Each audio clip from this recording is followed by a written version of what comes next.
जत तालुक्यातील मौजे सोन्याळ येथे विना नंबरची गाडी पकडण्यात आली आहे। गाडी पकडल्यानंतर या ठिकाणी प्रचंड गोंधळ उडाला असून भाजपा बंडखोर अपक्ष उमेदवारांची आणि पोलिसांची वादावादी झाली। दरम्यान गोपीचंद पडळकर यांच्याकडून पैसे वाटप केले जात असल्याचा आरोप यावेळी करण्यात आलाय। दरम्यान उमदी पोलिसांकडून गाडी ताब्यात घेण्यात आली आहे। यानंतर निवडणूक आचारसंहिता कक्षाने घटनास्थळी जाऊन गाडीची तपासणी केली असता त्यामध्ये 29,500 रुपये रोख, लग्नपत्रिका आणि कपडे मिळाले। त्यामुळे आचारसंहिता भंग झाला नसल्याचं निवडणूक निर्णय अधिकारी यांनी सांगितलं। मात्र गाडीला नंबर प्लेट नसल्याने 3,500 रुपयांचा दंड यावेळी उमदी पोलिसांनी केलाय।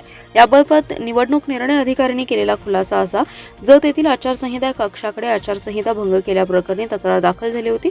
मौजे सोन्याळ येथे विना नंबर असलेल्या गाडीतून पैसे वाटप होत असल्याची तक्रार आचारसंहिता कक्ष जतकडे आज मिळाली। प्राप्त तक्रारीनुसार भरारी पथक क्रमांक 3 मार्फत दुपारी तपासणी केली असता सोन्याळ फाटा येथे जागेच्या ठिकाणी डिक्कीमध्ये प्लास्टिक फाईलमध्ये 500च्या 59 नोटा, एकूण रक्कम 29,500, लग्नपत्रिका आणि कपडे या व्यतिरिक्त आक्षेपार्ह आढळून आलं नसल्याचा अहवाल सादर केला। सदर विना नंबर असलेल्या गाडीची झाडाझडती आणि तपासणी शिवप्रभू चमान्ना तेली, अनिल साहेब हळ्ळी या पंचांच्या समक्ष करण्यात आली आहे। सदर ठिकाणी आचारसंहितेचा भंग झाला नसल्याचा अहवाल भरारी पथक यांनी सादर केला। तसेच विना नंबर प्लेट असल्यामुळे गाडीचा नंबर प्लेट नसल्यामुळे 3,500 रुपयांचा दंड उमदी पोलीस ठाण्याने केला आहे।